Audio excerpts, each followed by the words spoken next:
if they get the opportunity, they will transform our society into a dystopian hellscape, Michael Snyder reports. If the elite get their way, our world will eventually look far more bizarre than any science fiction author ever imagined. If you haven't figured it out by now, the elite are control freaks, and they're envisioning a future in which they are in control of all of our lives from birth to death. Instead of being born and raised in the traditional way, humans will be mass-produced in birthing pods, quote-unquote. Those that are generally superior will be permitted to live, while those that are genetically inferior will be harvested, and any spare parts that are not of value for scientific research will be discarded. As children grow, education will be top priority, but only material superficially approved by the elite will be permitted. In fact, free thought and free speech will be a thing of the past if the elite get total control. Everyone will think the same way because no other alternative will be allowed, and anyone that shows signs of rebellion will quickly have their digital currency privileges revoked.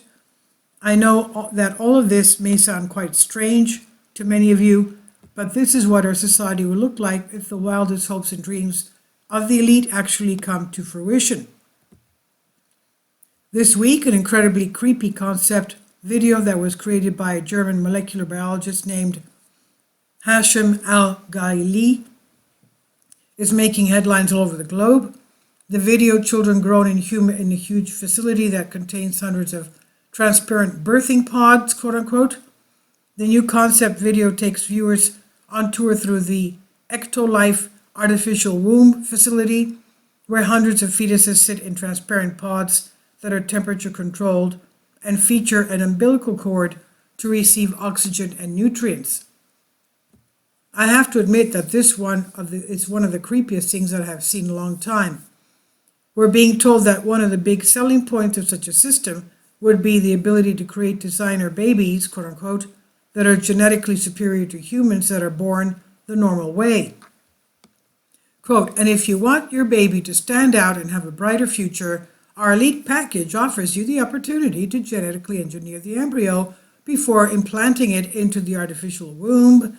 Thanks to CRISPR-Cas9 gene editing pool, you can edit any trait of your baby through a wide range of over 300 genes. By genetically engineering a set of genes, the elite package allows you to customize your baby's eye color, hair color, skin tone, physical strength, height, and level of intelligence. It also allows you to fix any inherited genetic diseases that are part of your family history so that your baby and their offspring will live a healthy, comfortable life free of genetic diseases, end quote. So what about the embryos that are genetically inferior or that are simply not wanted for one reason or another? Well, they would either be used for other purposes or they would be discarded in the trash. In addition to getting perfect babies every time, there would also no longer be any need for the pain of childbirth in such a system. They say while the video is focused on improving birth rates, it also notes that the birthing farm is for women who fear pregnancy because of the pain and recovery needed after going into labor. Say goodbye to the pain of childbirth, they say, and muscle contractions, the video narrator says. Of course, the elite would not want such perfect children to be ruined by misinformation as they grow older, and so everything that they would be exposed to would be strictly monitored and controlled. Sadly, such a system of thought control has already been rapidly developing all around us. We already know that big tech companies were colluding with the government on a very deep level to suppress free speech, but the Twitter files have demonstrated that things were actually far worse than any of us imagined. Government officials systematically targeted specific individuals and specific viewpoints for censorship, and in many cases, big tech companies were more than eager to do what they were being asked to do. It's not okay for the government to suppress free speech as long as they can get private companies to do the dirty work for them, it appears. Our most basic constitutional rights have been trampled on over and over again, and those that were involved need to be held accountable. And if we don't stand up now, they will just keep on doing it, because this is what the elite desperately want. They want a future in which the flow of information is tightly controlled by them. If you're a rebel that insists on putting out misinformation. The elite envision a system in which such miscreants are dealt with quickly and efficiently.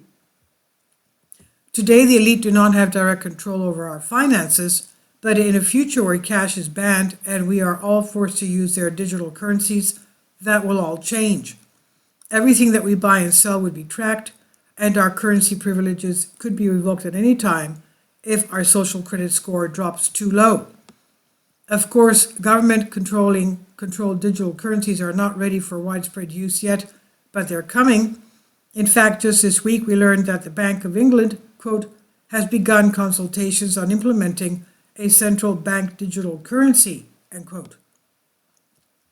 The de facto head of His Majesty's Treasury announced this week that the Bank of England has begun consultations on implementing a central bank digital currency, CBDC, that would usher in the globalist vision of cashless society in which all transactions are traceable by the government. Chancellor of the Exchequer, Jeremy Hunt, revealed that as a part of his Edinburgh reforms of British financial services, the Bank of England will begin consultations on the design of a central bank digital currency, CBDC, which would act as a digital version of the pound sterling. Meanwhile, the EU has also been working on new digital euro, and the Federal Reserve is now testing the new digital dollar for the United States. Do you think that it's just a coincidence that all of these digital currencies are being developed simultaneously?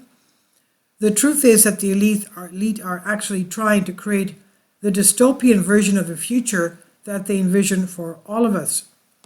Unfortunately, most people still don't understand what they're trying to do, and so it's imperative for all of us to try to wake up as many as we can while there is still time. It's finally here. Michael's new book entitled End Times, now available in paperback and for Kindle on Amazon. He says about the author, my name is Michael Snyder. My brand new book titled End Times is now available on Amazon. In addition to my new book, I've written 6 other books that are available on Amazon, including 7-Year Apocalypse, Lost Prophecies of the Future of America, The Beginning of the End, and Living a Life That Really Matters, commissions earned. When you purchase any of these books, you help to support the work that I'm doing. And one way that you can really help is by sending copies as gifts to family and friends. Time is short, and I need help getting these warnings into the hands of as many people as possible. I've published thousands of articles on the Economic Collapse blog, End of the American Dream, and the Most Important News. And the articles that I publish on those sites are republished on dozens of other prominent websites all over the globe. I always freely and happily allow others to republish my articles on their own websites, but I also ask that they include this about the author section with each article. The material contained in this article is for general information purposes only, and readers should consult licensed professionals before making any legal, business, financial, or health decisions. I encourage you to follow me on social media, Facebook and Twitter, and any way that you can share these articles with others is definitely a great help. These are such troubled times, and people need hope. John 3:16 tells us about the hope that God has given us through Jesus Christ. For God so loved the world that he gave his only begotten Son, that whosoever believeth in him should not perish but have everlasting life. If you have not already done so, I strongly urge you to invite Jesus Christ to be your Lord and Savior today. And this is by Michael Schneider on End of the American Dream. Please leave your comments, and thank you for your support. Kindly support my Patreon account. The daily posts are 5 videos daily, and they are totally different from what I have on my YouTube channel. Thank you so much for your support and that you find all my content so interesting. You'll find the Patreon account details in the description box below.